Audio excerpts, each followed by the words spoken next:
चलो जी, good evening all of you. Starting से देखूंगा। चलिए, good evening all of you. आज की क्लास में एक टॉपिक और ख़त्म करेंगे अपन लोग, ठीक है। और इस क्लास का जो टॉपिक रहेगा वो आपका थोड़ा सा प्रीवियस क्लास में आप लोग कर चुके हो। आपको एक कहानी पढ़ाई थी हीट कैपेसिटी की, बेटा दी प्लीज, है ना। आपको एक कहानी पढ़ाई थी हीट कैपेसिटी की। हीट कैपेसिटी को किससे रिप्रेजेंट किया था? C से रिप्रेजेंट किया था। फिर हमने हीट कैपेसिटी को क्या पढ़ा था? Amount of heat required to raise the temperature of the system through 1 degree Celsius. और यहाँ पे एक फॉर्मूला भी बनाया था हम लोगों ने, पर वो फॉर्मूला स्पेसिफिक हीट कैपेसिटी का बनाया था। स्पेसिफिक हीट कैपेसिटी 1 ग्राम के लिए होती है, आपको मैं बता दूं। और क्या फॉर्मूला बनाया था? Q is equal to m c delta T. ये याद आ रहा है आप लोगों को? m आपका मास होता है, ठीक है। तो ये फॉर्मूला था किसका? स्पेसिफिक हीट कैपेसिटी का। और फिर एक था molar heat capacity. Molar heat capacity का क्या फॉर्मूला बनाया था बेटा जी हम लोगों ने? Q is equal to N c delta T per mole की अगर हमने बात करी थी। तो कुछ याद आ रहा नहीं आ रहा? बोलो यस और नो। यस। फिर हमने बोला था कि हीट कैपेसिटी जो है वो एक्सटेंसिव प्रॉपर्टी है। हीट कैपेसिटी कैसी प्रॉपर्टी है? एक्सटेंसिव प्रॉपर्टी है। पर स्पेसिफिक हीट और मोलर हीट कैपेसिटी कैसी प्रॉपर्टी है? इंटेंसिव प्रॉपर्टी हो जाएंगी। क्यों इंटेंसिव प्रॉपर्टी हो जाएंगी? क्योंकि सर ये पर ग्राम है और ये पर मोल है। Extensive property upon extensive property को इंटेंसिव प्रॉपर्टी बोला था। स्पेसिफिक हीट कैपेसिटी की डेफिनेशन क्या थी? Amount of heat required to raise the 1 gram of a substance through 1 degree Celsius. और molar heat capacity per mole था। तो आपको यूनिट की अगर मैं बात करूं तो मैंने आपको ये सिखाया था कि मोलर हीट कैपेसिटी जो होती है वो आपकी स्पेसिफिक हीट कैपेसिटी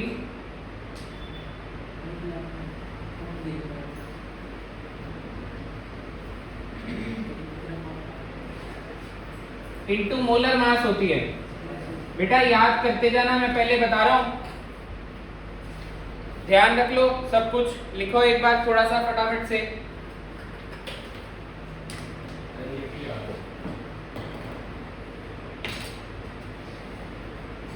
तो कहानी बनी हुई है, इसको एक बार हल्का सा, मतलब एक इसमें यूनिट किसमें होता है? जूल पर मोल पर केल्विन। और ये किसमें होता है? जूल पर ग्राम पर केल्विन, ठीक है ना। तो ये इसके यूनिट होते हैं। ये पर ग्राम है और ये पर मोल है। तो एक्सटेंसिव प्रॉपर्टी ये पहले थी, एक्सटेंसिव अपॉन एक्सटेंसिव हो गई तो इंटेंसिव हो गई, इंटेंसिव हो गई। आई होप आपको ये कहानी याद आ रही होगी। अगर आपने वहां पे नहीं लिखा था एक्सटेंसिव और इंटेंसिव के बारे में तो अब लिख लेना। अगर लिख लिया था तो ठीक है। 1 मिनट दे दो, ये मार्कर हमारे जो है वो बैंड हो चुकी है मार्करों की। 1 सेकंड में बस हम एक्सटेंसिव प्रॉपर्टी लिखा था, वो हीट कैपेसिटी थी। स्पेसिफिक हीट कैपेसिटी और molar heat capacity intensive property हो जाएंगी। ये हम क्लास में पहले कर चुके हैं। Q is equal to m c delta T formula हम पहले बना चुके हैं। किसी को याद नहीं है तो डायरेक्टली याद रख लें।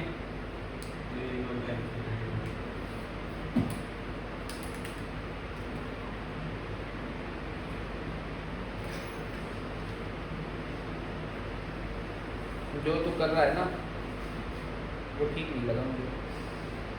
पता है पढ़ने का मन नहीं करता बेटा, मेरा और कोई चैप्टर आ गया, मेरा मन करा तुझे पीटने का। ऐसी बात सुन के तेरे और कोई चैप्टर क्या आ रहे हैं? अब ये नहीं आएगा नहीं आ कभी? रहा, वही तो कह रहा हूं। बेटा कभी तो आएगा। सर वही डाउट ले लो कि मोड लेने से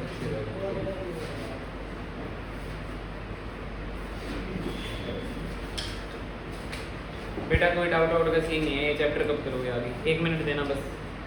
सर वो फोन करके बुलाओ ना, हम बताओ कि लोग टाइम की छुट्टी नहीं लेते हैं। अभी आज ही करूँगा। इनका तो आज बिल्कुल नहीं, कल फिजिक्स की क्लास में भी है। ये तो फिजिक्स की क्लास में गए थे, कल भी अरे छुट्टी क्यों ही करनी है यार, देखो थोड़ा तो पड़ेगा। 1 घंटे की और क्या, वैसे बड़ा 1 घंटे की मैं भी ट्यूशन नहीं मिली कभी ना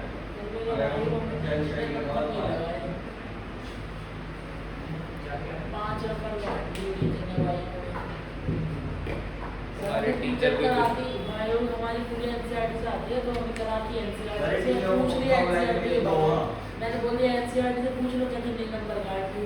सर अच्छा, चलो जी, get back to work। यही तो है तो मेरा टीचर तो इधर है। ठीक है चलो, हो गया अपना काम। तुम्हारा ये नोटो लगा था ना पहले से। Yes. अब यहाँ से हेडिंग बना लो, process dependent molar heat capacity. Heading बना लो बेटा, process dependent molar heat capacity. साथ साथ नोट करते जाना बस। At constant volume at constant pressure, at constant volume. Process का मतलब, प्रोसेस मैंने क्या कर दिया, एट कांस्टेंट वॉल्यूम कर दिया। एट कांस्टेंट वॉल्यूम में आप इसको CV डाल देना, या तो CVM लिखा हुआ आएगा या CV लिखा हुआ आएगा। ऐसा कुछ लिखा हुआ आए तो मैं समझ जाऊंगा कि ये मेरी पर मोल बात हो रही है, मोलर हीट कैपेसिटी है। और उसी के साथ एट कांस्टेंट प्रेशर अगर लिखा हुआ आ जाए तो एट कांस्टेंट प्रेशर में मैं इसको CPM डाल दूंगा और CP से माफ कर दूंगा जी। ठीक है जी, देन आगे बढ़ते हैं अपन लोग। इधर देखो बच्चों, आपको याद है कि मैंने आपको मोलर हीट कैपेसिटी की definition C is equal to dQ/dt लिखवाई थी। हीट कैपेसिटी की definition C is equal to dQ/dt थी ना, तभी तो mc डेल्टा T हुआ था, ये ऊपर गया था, मल्टीप्लाई हुआ था। अब मैं क्या बोल रहा हूँ, एट कांस्टेंट प्रेशर देखना, एट कांस्टेंट प्रेशर पे इसको Cp लिख दो और एट कांस्टेंट प्रेशर पे यहाँ पे प्रेशर P मार्क कर दूं, यस और नो? अरे बोलो, कर सकते हैं कि नहीं कर सकते हैं एट कांस्टेंट प्रेशर? अब आपको याद है heat absorbed at constant pressure is equal to delta H था, याद आ रहा है कुछ? And heat absorbed at constant pressure, बच्चों ये लास्ट क्लास की बात है, QP को डेल्टा H लिखवाया था। देख लो, अपन ने फोल्ड पीछे करके देख लो, अभी लिखवाया था QP is equal to delta H, box में डलवाया था। अब मैं क्या करूंगा, एट कांस्टेंट प्रेशर की अगर मैं बात करी है तो इसको क्या लिख दूंगा, Cp इज इक्वल टू क्या हो जाएगा बेटा, dH/dt लिख सकता हूँ, यस और नो? dH/dt लिख सकता हूँ, ये एक फॉर्मूला बन गया। Cp is equal to dH/dt। कब की बात हो रही है, एट कांस्टेंट प्रेशर की बात हो रही है। कभी कभी आपको ये ब्रैकेट बना के बाद P भी लिखना पड़ेगा, तो एक ही बात है। अरे बोलो यस और नो? दोनों बातें लिख सकते हो, इस तरीके से भी मेंशन कर सकते हो और इस तरीके से भी मेंशन कर सकते हो। जिसको समझ में नहीं आया वो दोबारा से इधर देखो, ओ माय गॉड मैंने तो ये वॉल्यूम वाली जगह पे कर दिया, कोई बात नहीं, इसको इधर कर दिया, इसको इधर कर देंगे। एट कांस्टेंट वॉल्यूम की अगर मैं बात करूंगा तो अब C को देखो, पहले तो ये बच्चों वाला बेसिक, अब कांस्टेंट वॉल्यूम डाल दिया, यहाँ V कर दो, यहाँ V कर दो। बचपना याद करो, dQ is equal to delta U था, इसको यहाँ पे अप्लाई कर दो ऊपर, अप्लाई कर दो ऊपर, ठीक है। एट कांस्टेंट वॉल्यूम की बात हुई थी ये, तो ये Cv is equal to du/dt हो जाएगा, इसको ऐसे भी लिख सकते हो, और du/dt at constant volume equal to Cv, इसको ऐसे भी लिख सकते हो। दो तरीके हैं लिखने के, आपको इसे भी याद कर लो, कोई दिक्कत नहीं है, दोनों सही है, मतलब कैसे भी याद है। तो क्या आप ये दो बातें याद रख लोगे आज से कि Cp is equal to dH/dt at constant pressure होता है और Cv is equal to du/dt at constant volume होता है, ये आगे हमारे काम आएंगे भाई। क्या आप लोग इस बात को याद रख लोगे, यस और नो? बोलो यस और नो? याद रखना पड़ेगा भाई, कुछ नहीं कर सकते। ये पुरानी क्लास का काम है, QP is equal to delta H और Q is equal to delta U। ये आपको याद आ गया होगा होपफुली अब तक, ठीक है। आगे बढ़ रहे हैं, नोट हो गया साथ साथ? कर लो, नोट कर लो फटाफट से, साथ साथ नोट करते रहो। Relationship between CP and CV करेंगे अभी।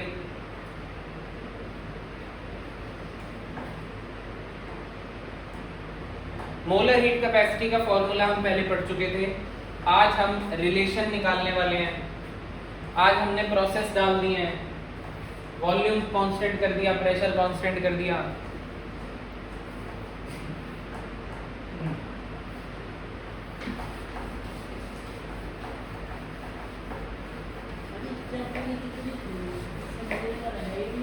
इसमें काफी सारे फॉर्मूले बन जाएंगे, सब कुछ याद करना पड़ेगा आपको एंड में। अगर आप एक भी बात भूल गए तो समझ लो गया। ये मुश्किल चैप्टर है भाई। Relationship between CP and CV करेंगे। अब इसका डेरिवेशन भी कई बार पेपर में पूछ लेते हैं।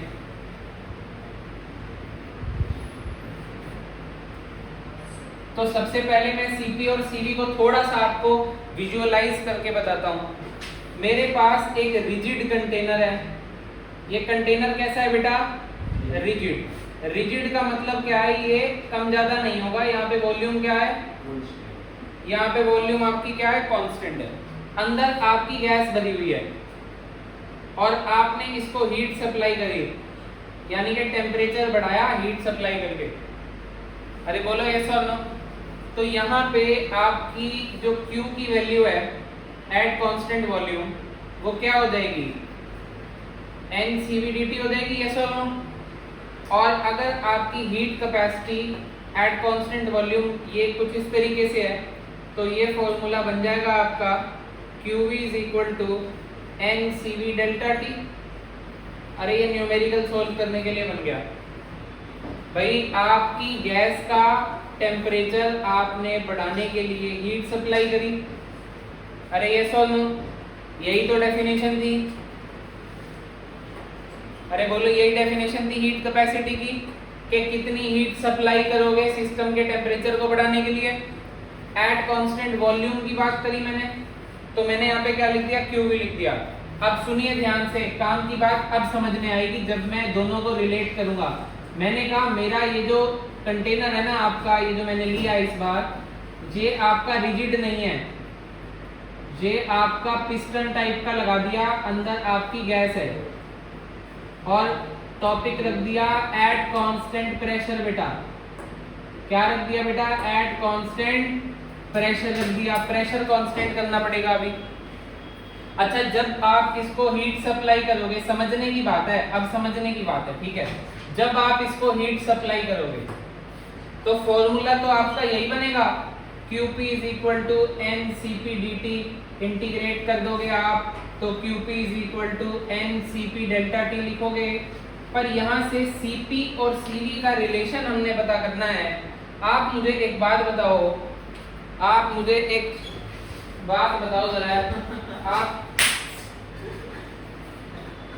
NCP डेल्टा T है ये, यहाँ पे मैंने हीट सप्लाई करी और गैस का टेम्परेचर बढ़ाया।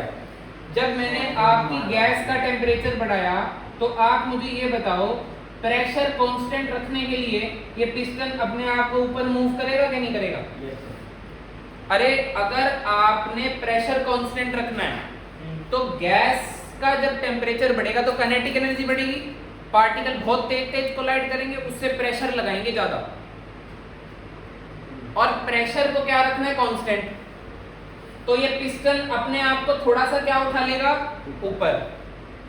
Keeping pressure, for keeping pressure constant, जब टेम्परेचर बढ़ाऊंगा तो पिस्टन ऊपर उठ जाएगा। अब आपका अगर पिस्टन ऊपर उठ गया तो आप जो हीट दे रहे हो, एक तो वो पिस्टन उठाने का काम कर रही है और दूसरा वो आपकी गैस का टेम्परेचर बढ़ा रही है। यहाँ पे जो आप हीट सप्लाई कर रहे हो वो केवल और केवल गैस का टेम्परेचर बढ़ा रही है, पर यहाँ जो आप हीट सप्लाई कर रहे हो वो आपकी गैस का टेम्परेचर भी बढ़ा रही है और आपके पिस्टन को भी ऊपर उठाने में वर्क कर रही है। तो कहाँ पे हीट ज्यादा देनी पड़ेगी? यहाँ देनी पड़ेगी ज्यादा, कांस्टेंट प्रेशर में या कांस्टेंट वॉल्यूम में? कांस्टेंट प्रेशर में, क्योंकि यहाँ पे आपकी हीट जो सप्लाई हो रही है वो दो काम कर रही है एक साथ। इसका मतलब ये है कि ऑलवेज, सर जी ऑलवेज एक बात आ जाती है कि मेरा जो QP है, सॉरी मेरा जो CP है, हीट कैपेसिटी है वो ऑलवेज जो है वो Cp की वैल्यू ज्यादा होगी किससे? Cv से। क्या आपको ये फंडा क्लियर हो रहा है? यस और नो बोलो यार। यस। ठीक है, मैं लिखवा देता हूँ, इसको बनाओ, मैं लिखवा रहा हूँ, अभी जो बोला वो लिखवाता हूँ पहले। इसको एक बार थोड़ा सा बना लेना फोटो को, जल्दी करो, जल्दी 1 मिनट दे रहा हूँ, थोड़ा जल्दी हाथ चलाओ वरना लट चलाऊंगा मैं अभी। जल्दी करो।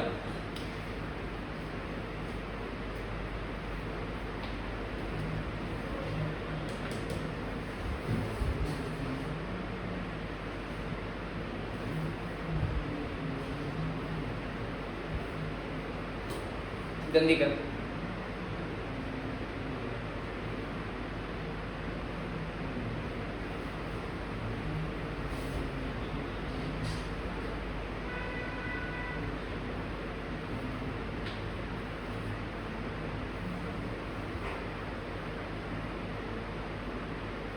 इंटीग्रेशन कर रखी है। हाँ, इंटीग्रेट कर दिया है इसको बेटा with respect to time T1, temperature T1 से T2 हीट दे रहे हैं ना, तो टेम्परेचर में चेंज होगा, तो 1 से 2 आप लिख सकते हो T1 से T2, तो यहाँ पे T2 माइनस T1 बनेगा, उसको डायरेक्टली डेल्टा T लिख दिया। ठीक है, यहाँ पे ये कांस्टेंट है आपकी हीट कैपेसिटीज जो है ना, ये कांस्टेंट है, तो इसलिए इंटीग्रेशन से बाहर है। नोट हो गया?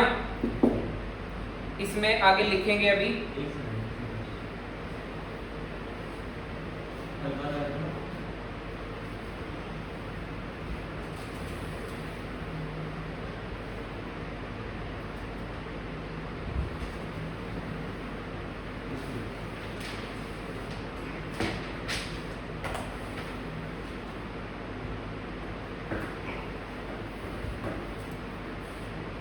ठीक है ना, ये रिलेशन कैसे आया? देखो, हीट सप्लाई ज्यादा करनी पड़ेगी इस केस में, तो QP ज्यादा होगा।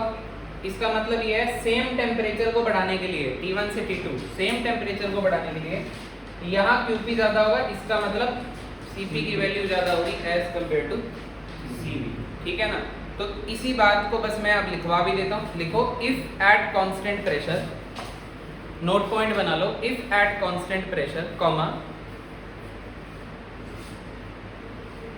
The temperature of the system is to be raised, if at constant pressure comma the temperature of the system is to be raised, the temperature of the system is to be raised through the same value, through the same value, through the same value as at constant volume, as at constant volume, as at constant volume comma some extra heat is required for doing the, some extra heat is required for doing the work of expansion,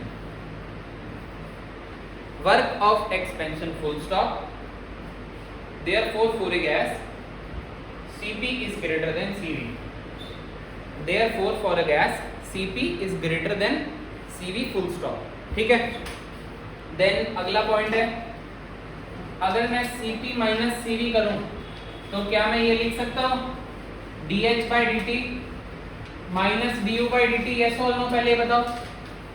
अगर मैं Cp में से Cv को कम कर दूं तो Cp को थोड़ी देर पहले बताया था dH बाई dt, Cv को थोड़ी देर पहले बताया था du बाई dt। यस और नो लिख सकता हूं मैं। आपको इंथैल्पी का मैथमेटिकल एक्सप्रेशन पता है, U प्लस PV? यस और नो, ये हमने लास्ट क्लास में की था। इंथैल्पी, इंथैल्पी का expression mathematical U plus PV for an ideal gas. दोस्तों, for an ideal gas PV is equal to क्या हो जाएगा? PV is equal to nRT हो जाएगा, एंड फॉर 1 मोल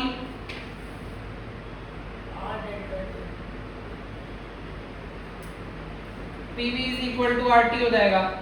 इसको ऊपर वाली इक्वेशन में डाल देंगे, H is equal to U plus क्या हो जाएगा? RT हो जाएगा for 1 mole of ideal gas. अब इसको डिफरेंशिएट करेंगे विद रिस्पेक्ट टू टेम्परेचर, तो ये क्या बनेगा? dH by dt equal to d u by D t plus R T का डिफरेंशिएशन 1 हो जाएगा। अरे आर कांस्टेंट हो गया, d t by D t 1 नहीं हो जाएगा? अरे बोलो ना, हो जाएगा। तो ये 1 हो गया, ये r हो गया है ना। इस du बाई डी टी को उधर भेज दो, dh by D T minus du by D T क्या हो गया, r हो गया। तो अभी थोड़ी देर पहले आपने पढ़ा था कि dh बाई डी टी को cp कहते हैं minus cv is equal to r। ये relation for 1 mole of ideal gas है। मेंस में, नीट में, बोर्ड के पेपर में, स्कूल के पेपर में, सॉरी, ये सब में आ चुका है। CpCv का रिलेशन बहुत काम आएगा for 1 mole of ideal gas and for n mole of ideal gas, and for n mole of ideal gas बेटा जी Cp minus Cv is equal to nR हो जाएगा। For n moles of ideal gas Cp minus Cv is equal to nR हो जाएगा। आपको ये वाली derivation जो मैंने लिखवाई है ये स्कूल के पेपर में पूछी जा सकती है, तो आप फॉर स्कूल लिख लेना। बाकी जितनी लिखवाई हैं सिर्फ फॉर्मूले इंपॉर्टेंट हैं, कायदे से अब भी यही जरूरी है।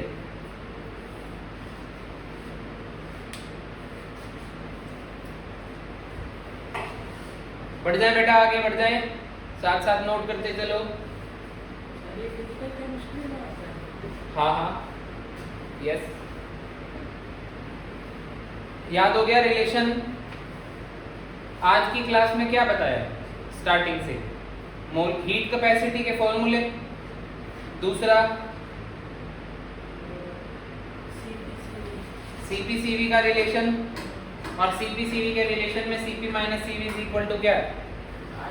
बस ऐसे समझो कि इतना ही किया है, ये आपको याद भी हो गया। इसको यूज करेंगे हम आगे, इन सब का कोई मतलब नहीं है बीच में। यूजेज में ये तो स्कूल के पेपर में भी आती है। तेरे को मैं डायरेक्ट बता दूं Cp माइनस Cv R होता है, तू तो मानेगा ही नहीं, रो देगा वहीं ये क्या आ गया। इसलिए करवा देते हैं, ठीक है, समझा देते हैं थोड़ा सा कि कैसे बना है। सब कुछ इंटर रिलेटेड है, समझाएंगे नहीं तो मजा नहीं आएगा। सर मैं ऐसे ही मान लो। वो कर लेना, तू तो बेटा मार खा के भी मान जाएगा। ये नोट हो गया, ये वाली साइड सॉरी, आगे लिखेंगे relation between the ratio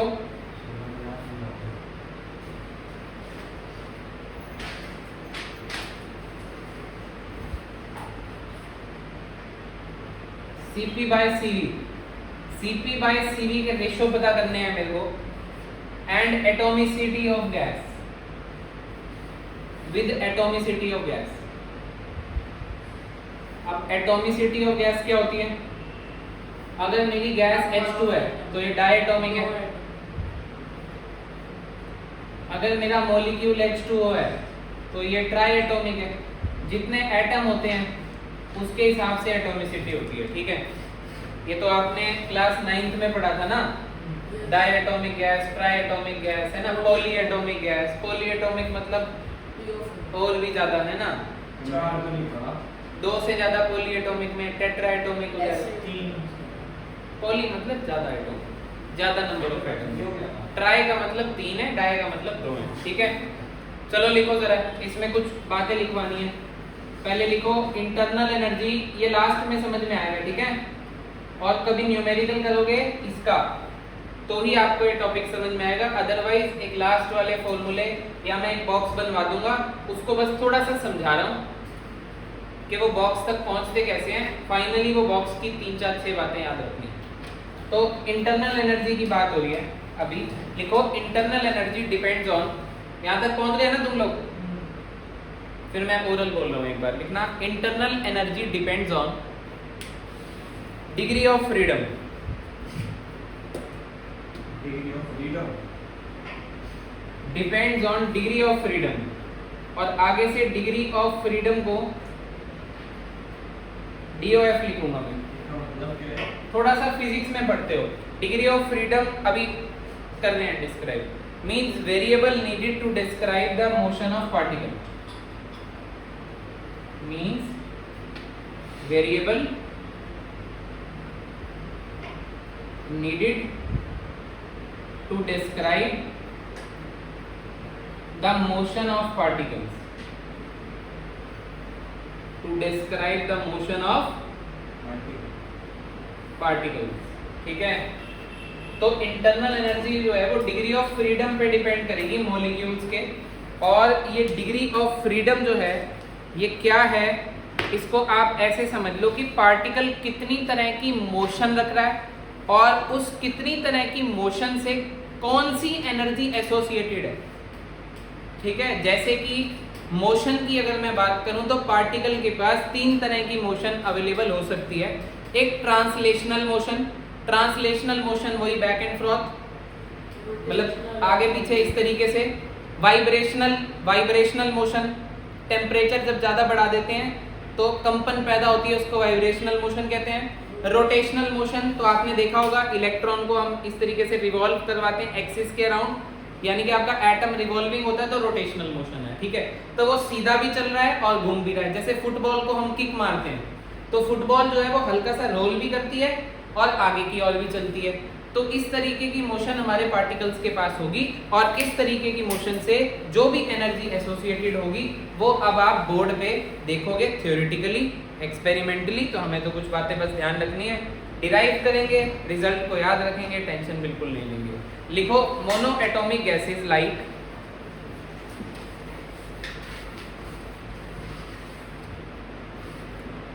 helium, neon, argon etcetera. Point बनाते चलना खाली, जो मोनो एटॉमिक गैसेज होंगी जैसे कि helium, neon, argon etcetera have only translational motion. इन पे खाली ट्रांसलेशनल मोशन होगी, इन पे आपकी रोटेशनल और वाइब्रेशनल नहीं होगी। जबकि दूसरे मॉलिक्यूल के पास, यानी कि दूसरा मतलब जो डाई एटॉमिक है, जो ट्राई एटॉमिक है, इन पे ट्रांसलेशनल के साथ वाइब्रेशनल और रोटेशनल हो सकती हैं। अभी देखते हैं कि क्या होगी। देखो, जैसे फॉर सपोज लीनियर मॉलिक्यूल है, लीनियर मॉलिक्यूल किसको बोलेंगे? जैसे H2 है, H2 एक लीनियर है। डाई एटॉमिक जितने भी हैं वो सारे लीनियर हो जाएंगे।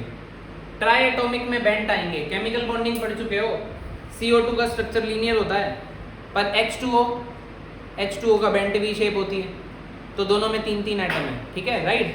तो लीनियर मॉलिक्यूल की बात अलग करेंगे और हम लोग नॉन लीनियर या पॉलीएटॉमिक मॉलिक्यूल की बात अलग कर लेंगे।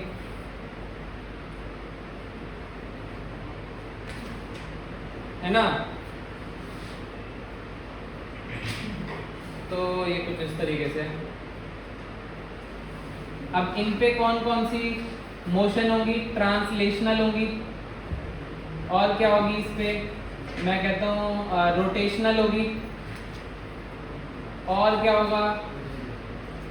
वाइब्रेशनल होगी। ठीक है, तो लीनियर जो मॉलिक्यूल है उन पे ट्रांसलेशनल 3-3 होती है, रोटेशन जो है वो यहाँ पे 2-2 रहेंगी, और वाइब्रेशनल जो है वो 3n-5 हो जाएगी, और यहाँ पे 3n-6 हो जाएगी, where n stands for atomicity. अभी समझा रहे हैं इस चार्ट का मतलब क्या है। आप बस ये समझना अपने दिमाग में कि 3 तरह की मोशन होती हैं। कौन कौन सी? ट्रांसलेशनल, वाइब्रेशनल और रोटेशनल। अब सुनो ध्यान से,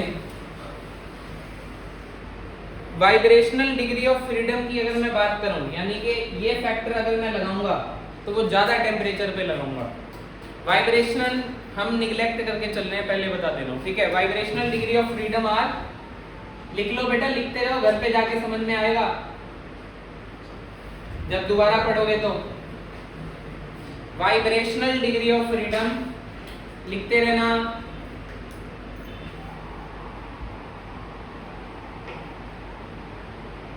are neglected as it is only considerable at higher temperatures। ज्यादा टेम्परेचर पर ही इसको कंसीडर किया जाता है, ज्यादा टेम्परेचर पर ही इसको कंसीडर किया जाता है, निग्लेक्ट कर दिया जाता है। Now the energy contribution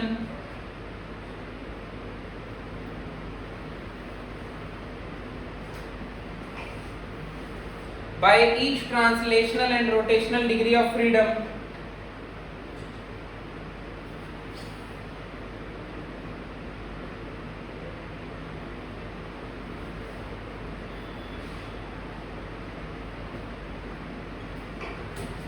by each translational and rotational degree of freedom per ideal gas molecule is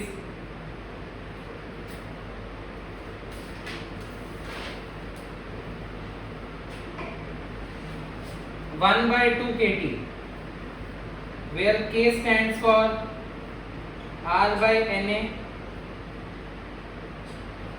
Boltzmann constant। ठीक है, R के बारे में बात कर लेंगे, पर मोल की बात करेंगे अगर हम,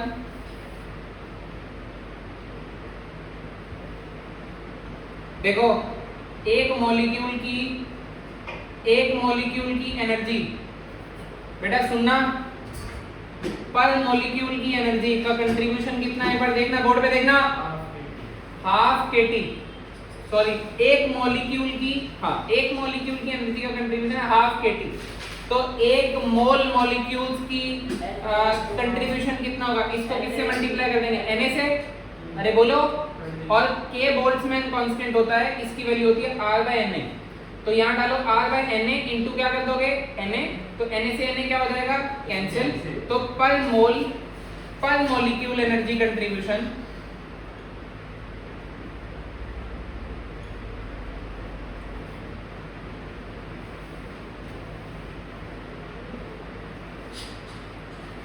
वन बाय 2 RT। ठीक है, अब ये पर मॉलिक्यूल की एनर्जी कंट्रीब्यूशन है कौन कौन सी मोशन में, ट्रांसलेशनल और वाइब्रेशनल। मतलब मैं इसको कंसीडर करूंगा, वाइब्रेशनल को कंसीडर नहीं करूंगा। क्यों? क्योंकि वो केवल हाई टेम्परेचर पे होती है और अभी हम अपनी स्टडी ऑर्डिनरी टेम्परेचर पर ही कर रहे हैं। फंडा क्लियर हो रहा है थोड़ा थोड़ा? चलो देखो काम की बात अब करेंगे। टोटल इंटरनल एनर्जी अब हम निकालेंगे, इसको हटा दूं, उधर वाला एक बार लिखे रहने देते हैं। चलो इधर देख लेते हैं, इधर दिखा देता हूँ, थोड़ा छोटा लिखूंगा। टोटल एनर्जी, इंटरनल एनर्जी बात करते हैं एक बार। टोटल इंटरनल एनर्जी को यू कहते हैं फॉर डाई एटोमिक, फॉर क्या बेटा जी, डाई एटोमिक गैस। आप एक बात बताओ, डाई एटोमिक तो लीनियर ही मॉलिक्यूल होगा। बच्चों देखना, डाई एटोमिक क्या होगा, लीनियर ही होगा। अरे बोलो, इंटरनल एनर्जी क्या होगा, सम ऑफ ट्रांसलेशनल, वाइब्रेशनल, रोटेशनल, सारी एनर्जीज का सम ही तो होगा। आप बताओ कि लीनियर मॉलिक्यूल के पास ट्रांसलेशनल मोशन कितने हैं, तीन ट्रांसलेशनल मोशन है। नोट मत करो, बर्बाद हो जाओगे। कितने ट्रांसलेशनल मोशन है, 3। और पर मॉलिक्यूल इतनी एनर्जी दे रहा है, तो ट्रांसलेशनल की वजह से 3 इंटू 1/2 RT हो जाएगी, प्लस कितने रोटेशनल मोशन दे रहा है, 2 रोटेशनल, 2 टाइप के रोटेशन कर पा रहा होगा, वो मोशन लिखे यहाँ पे। 2 की वजह से पर मॉलिक्यूल ये देगा, तो ये कितना हो गया, 5/2 RT। बोलो यस और नो। अरे ये कितना हो गया, 5/2 RT, यस और नो। अब सुनो, at constant temperature, at constant temperature, अच्छा क्या कह रहा है बेटा, इसका क्यों नहीं कंसीडर किया, क्योंकि ये वाइब्रेशनल मोशन है, ये हाई टेम्परेचर पे होती है, और मैंने यहाँ लिखवा दिया कि मैं इसको निगलेक्ट करता चलूंगा, इसलिए वाइब्रेशनल काउंट नहीं करेंगे। अच्छा सुनो, इसको डिफरेंशिएट करते हैं एक बार। Differentiate with respect to t at constant volume. सुनना जरा, u को डिफरेंशिएट करोगे with respect to t at constant volume, equal to क्या था, 5/2 RT। तो ये क्या बना, 5/2 R dt/dt, क्योंकि R तो आपका गैस कांस्टेंट होता है, तो dt/dt कितना हो गया होगा 1।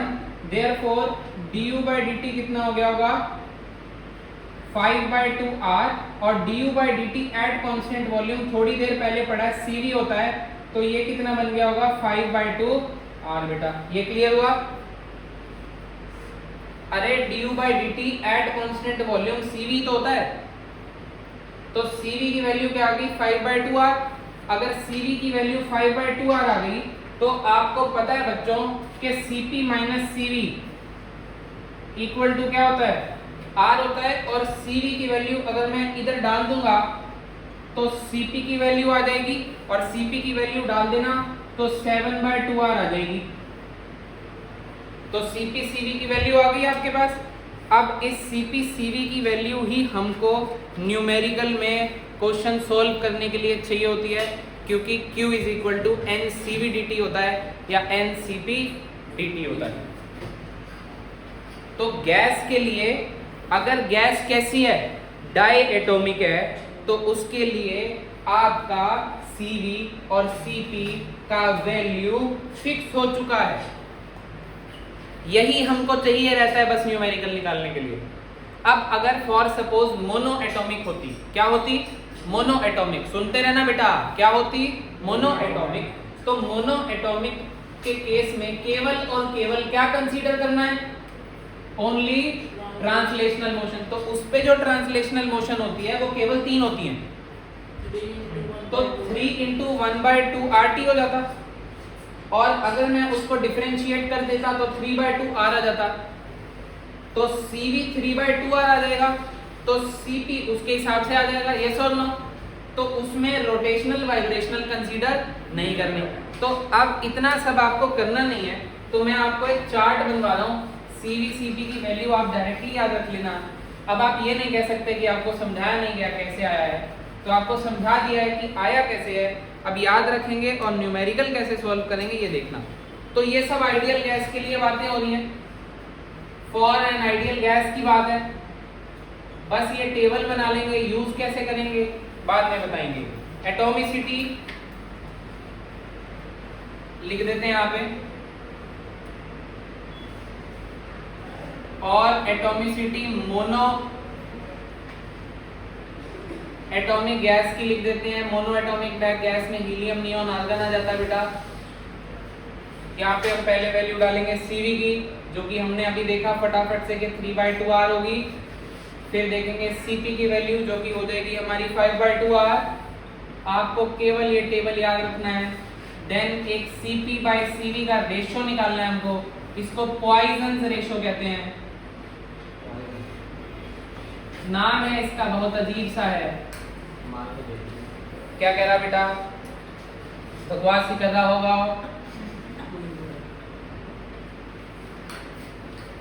चलो देखो, डाई एटॉमिक गैस की अगर मैं बात करूं, H2O2 N2, अभी निकाली इसकी तो वैल्यू 5/2R, 7/2R, 7/5 वैल्यू छोटी हो जाती है डायटोमिक के लिए। Cp/Cv की 1.44। Then we have poly atomic non linear का फंडा है अपने पास, O3 है, H2O है ना, और इसके साथ लीनियर गैस भी लगा देना। जो लीनियर गैस है उनका ये सिस्टम है, जो पॉलीएटॉमिक नॉन लीनियर है उनका ये सिस्टम रहेगा। SO2 है, CH4 है, एटसेट्रा हैगा।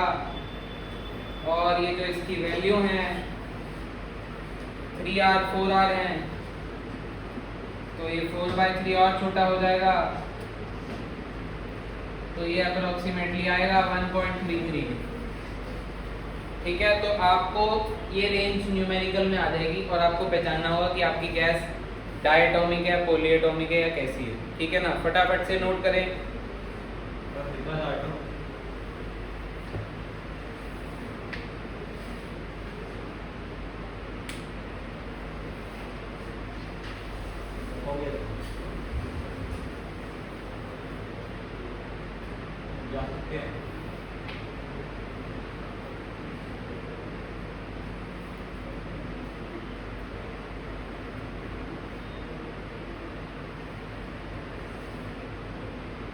ठीक है, इतना नोट कर लो, फिर इसके न्यूमेरिकल जो है वो नेक्स्ट क्लास में एक बार देखेंगे। नहीं तो पेपर चलने थोड़ा सही, थोड़ा निपटा लो, कोई दिक्कत नहीं।